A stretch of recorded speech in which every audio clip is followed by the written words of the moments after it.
Anyway, when he came back, he came back, his father had died of the flu. Oh, yes, the shortly Spanish before flu. he arrived back. Yes. And that was sad. And his mother gave him a chunk of the land up there, the homestead that they had, and he started building a house. He was going to get married, and they were married. And where again was the homestead? It was up above Squim Bay. Okay. Palo Alto Road is what it's called now. Okay. And that's the house we still go to. Our whole family gathers. Oh, that's the place when you have your family reunion? You go to that same place that he homesteaded? Mm-hmm, mm-hmm. So how old is it? How old is the land anyway in your family? Well, you know, they would have been married in, what was it, maybe 1921 or something like that. Mm-hmm. Mm-hmm. And that's about how old the house is. But my grandmother's house is just, you know, down the hill from it. It's an old log house, not their original homestead. There was a woman there, I think she had some Indian blood in her, and she was very well connected with the Indians, but she also had a good education, and she wrote a lot of local history. And she really pushed my grandmother to write her story of the pioneer years. And did she? And she did that. And you have that? I have that. It tells about how she, you know, she was born in Iowa, really across the... So she was born here, Yeah, her family came. Her older brother and sister were born in Sweden.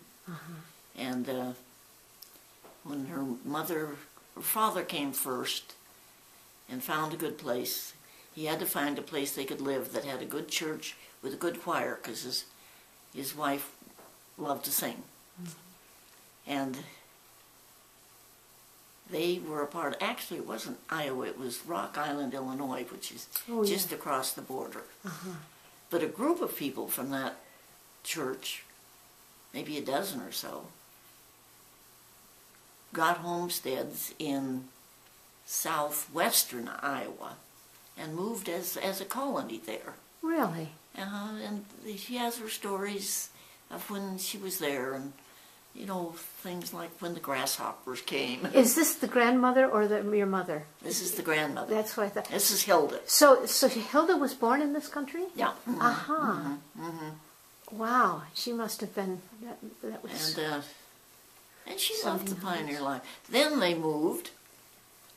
They moved to northwestern Iowa, because what had happened with this colony is that the kids grew up and needed their land, and they wanted to be close to their parents. And, and so there was a demand for that land, and they evidently got what they thought was a great deal up in this other area where they had a big plot of land, and they took their cattle and whatever they had up there. And there was a house already there. And the deal was that my grandmother, Hilda, ended up, she was the one that tended the cattle. You know, out on the range, she'd go out and get them. Her older brother went on to school, finished high school. Wow. But the girls, it wasn't worth doing that.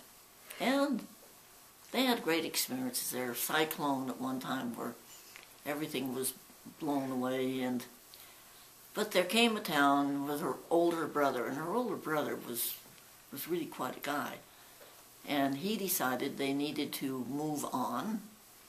He went down and looked at the area around San Francisco.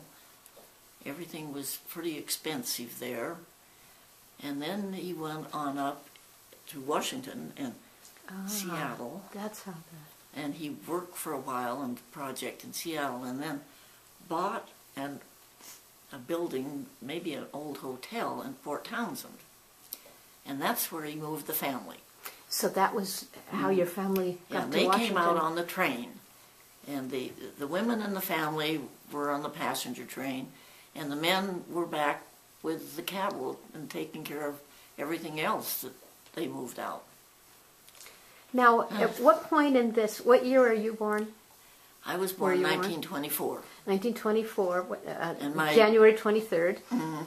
And in the place that you described? Yes. The same, the homestead? Yep. Right. The family was living up there. They lived there until I was 2, and then they Okay. moved into Sequim.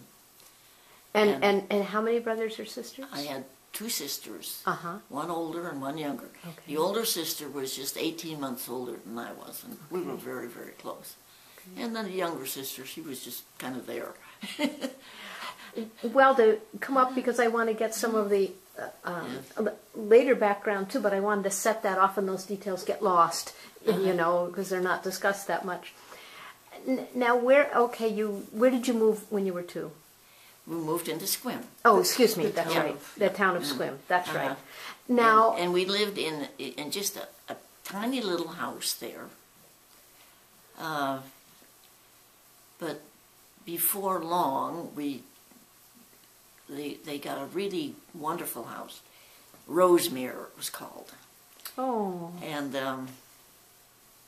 lived there until I was about 4.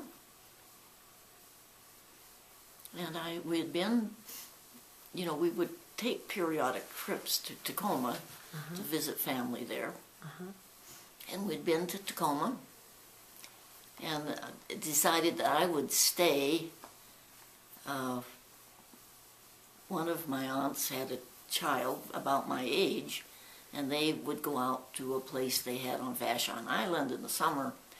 And so this was the thing. how lovely. I stayed after the 4th of July. They always tell me this, that we'd been to this big 4th of July celebration at the stadium there.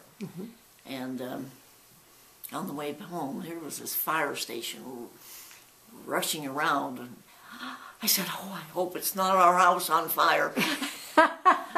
As a matter of fact, our house burned down that night. No, it was your house? Well, no, it wasn't. But it did burn the same day. Our house was in Sequim. Oh my goodness. Yeah, and that was really That was a tragedy. Mm-hmm. So what did your family do? There was a dentist who had a summer place he had been staying with, and he made the house available, the one in town, to them. And really, we lived there for this next year. And it was really close to downtown. Where did you go from there? Then we went from there when I was about 4 to Port Townsend. My father worked for the Union Oil Company, and he was the manager in Sequim when he first went to work, when they were first married. And then he was transferred to the station in Port Townsend, which was a larger one. As a manager, he always had a office person and a driver, but he also, the company owned all the service stations, so he had to take care of the service stations and make sure that they were up to what they should be. And any contract, he worked with a lot of contractors, loggers and so on. And we were in Port Townsend. I started school there, and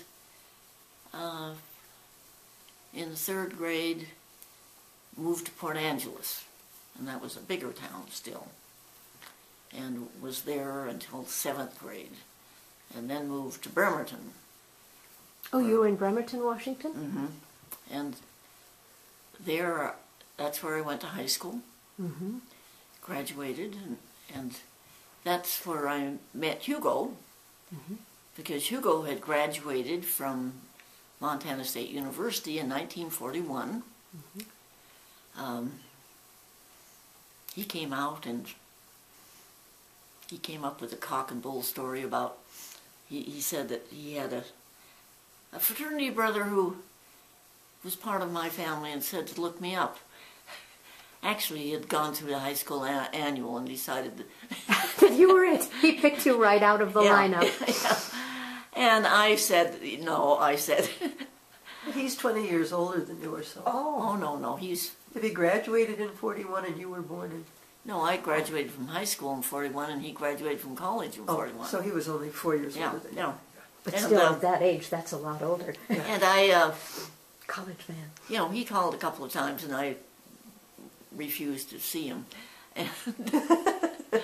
And then his aunt called me up, who was a good friend. I mean, she was someone I you know, we were in church together and I really liked her. And she says, you know, he's not that bad a kid. You know, give him a chance. And he was. I mean, he had, you know, he had been student body president at MSU and had, you know, all kinds of honors and things. I mean, you know, he was impressive. Can we go back just a minute? Yeah. How did the Depression affect your father with his staff and your family's finances? Yeah, the Depression hit us because we were in Port Angeles and there were a lot of people who were out of work and they didn't have services, they didn't have anything for them. And I can remember at school, for a while, we had kids we would bring home for lunch every day because they lived in families where they didn't have any food. And then the school, my mother worked with this. They set up a school lunch program at school. They did that. My father was not really too much affected. And at one time, the landlord, we always rented houses. I mean, my father was, he was very much against ever going into debt. But our landlord asked him, you know, how are things going? You going to keep your job? And he said, well, yeah, he was keeping it, and they were cutting salaries a bit. And he said, well, I'm going to lower your rent. Oh. I don't know whether it was $10 or $15 he was going to rent it. It was the very same amount that my father's salary had been reduced. Oh, how perfect. So we were pretty comfortable. I mean, you know. He had a good job. Yeah, he had a good enough job, and we were basically frugal people. Yes.